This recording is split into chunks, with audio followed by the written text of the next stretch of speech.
Olá, eu sou o professor Anderson Rocha, do canal Historiando.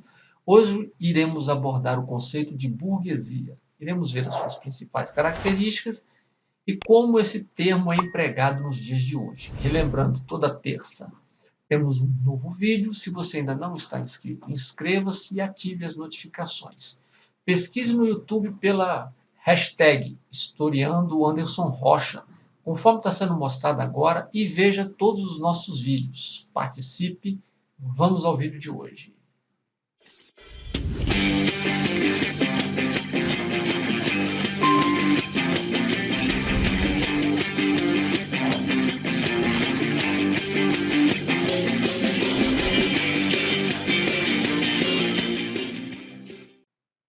O termo burguesia virou praticamente um jargão presente em qualquer discussão política. Mas você sabe o que esse termo significa? Frequentemente utilizado como sinônimo de elite, o conceito de burguesia data do século XI, em referência a uma classe social que surgia naquele período histórico.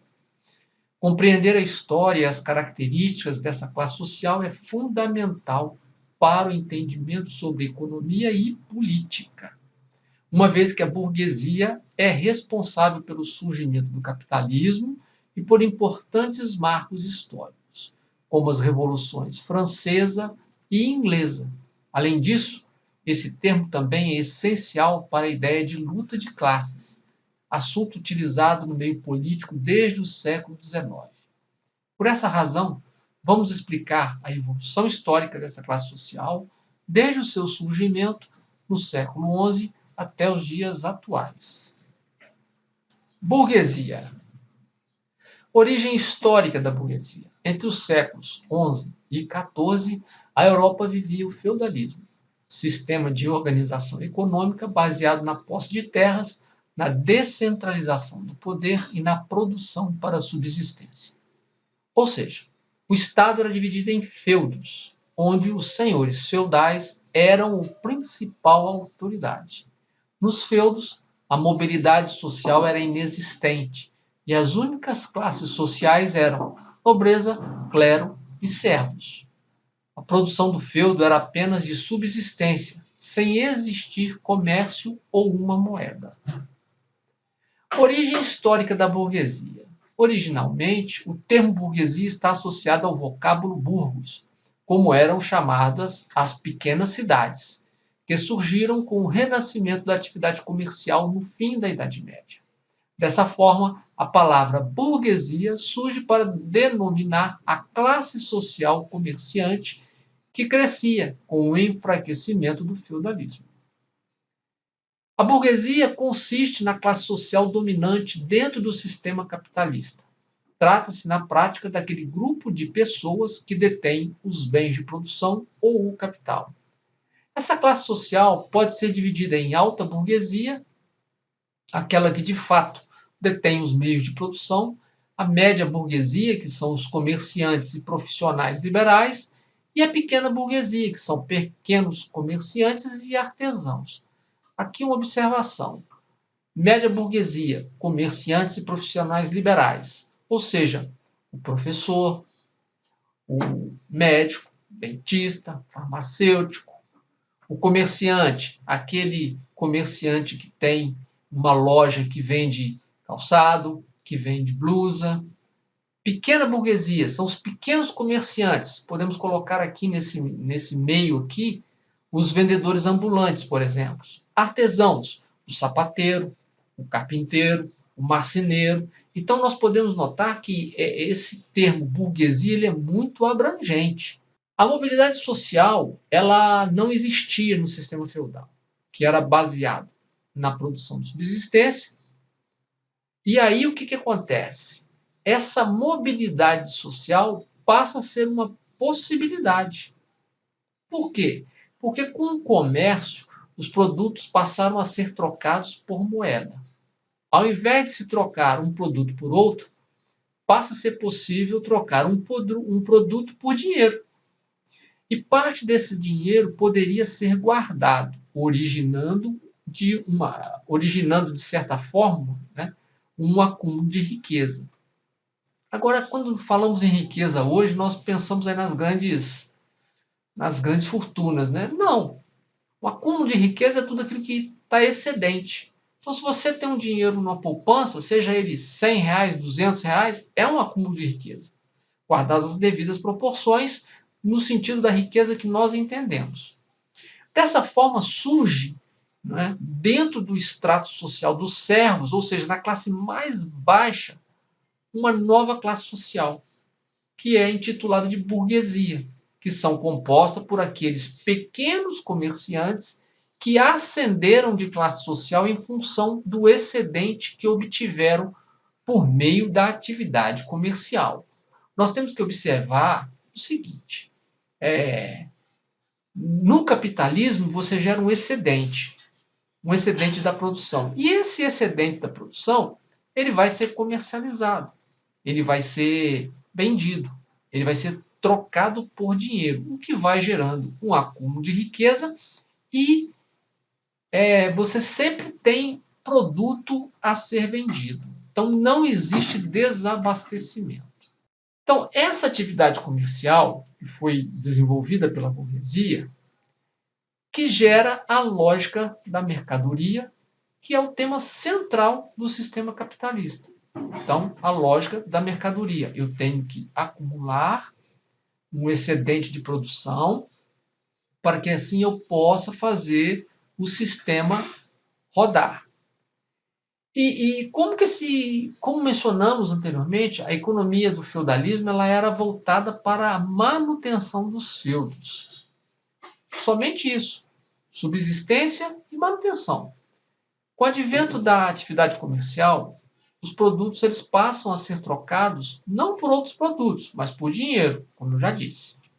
Então, dessa forma, a lógica da produção autossuficiente foi substituída pela lógica da produção para acumulação, que também é uma característica do capitalismo.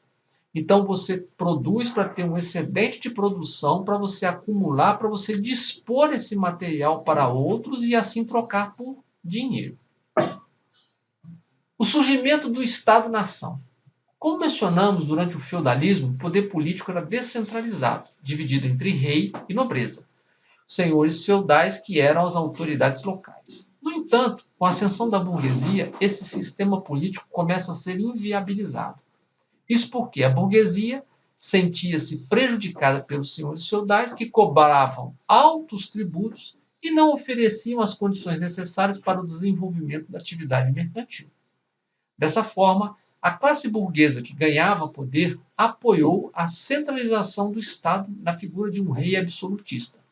Assim surgiram os Estados-nação, por meio de uma aliança entre burguesia e rei. A partir de então, os tributos passaram a ser pagos diretamente ao Estado, que deveria proporcionar um ambiente favorável para o desenvolvimento do comércio.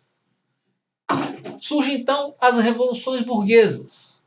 Por quê? Em um primeiro momento, a classe burguesa, que começava a conquistar uma posição econômica importante na sociedade, apoiou a centralização do Estado por sentir-se prejudicada pela nobreza feudal. Mas a aliança entre burguesia e absolutismo atingiria seu limite. Embora fosse a classe social economicamente dominante e responsável pelo sustento do Estado, uma vez que nobreza e clero não pagavam tributos, a burguesia ainda não era uma classe social privilegiada do ponto de vista político. Boa parte dos ganhos da classe burguesa eram destinados ao sustento da nobreza e do clero. Além disso, a monarquia colocava empecilhos ao desenvolvimento capitalista, pois estabelecia limites ao livre comércio e priorizava a atividade agrícola. Isso aí é um grande erro daqueles países que se dizem capitalistas e, no entanto, não aplicam a teoria capitalista no seu sentido mais amplo. Você limita o livre comércio e prioriza a atividade agrícola como se ela fosse sustentar e como se ela fosse gerar riqueza. A atividade agrícola gera riqueza, mas não da forma como o comércio gera riqueza. Além das questões econômicas, a classe burguesa também não desfrutava de liberdades individuais, como a liberdade religiosa, por exemplo. Por essas questões surgiram na França e Inglaterra revoluções lideradas pela burguesia, e apoiadas pelos camponeses contra o poder absolutista, denominadas revoluções burguesas. Dessa forma, as revoluções burguesas podem ser entendidas como os levantes da população, burguesia mais camponeses, contra o poder absolutista. A Revolução Francesa e Inglesa são os principais exemplos, onde a burguesia conseguiu derrubar o poder absolutista e tomar o poder político. Vamos agora falar sobre as etapas do desenvolvimento da burguesia. A burguesia mercantil. A classe burguesa nasce da classe servil por meio do desenvolvimento de atividades comerciais. Inicialmente foram os pequenos artesãos, vendedores de têxteis e, posteriormente, comerciantes de maior porte, que enriqueceram por meio do comércio marítimo. Trata-se do período do mercantilismo, onde predominava a lógica do acúmulo de metais preciosos. E o sistema feudal ele era recém-substituído por uma forma primitiva de capitalismo. Burguesia industrial.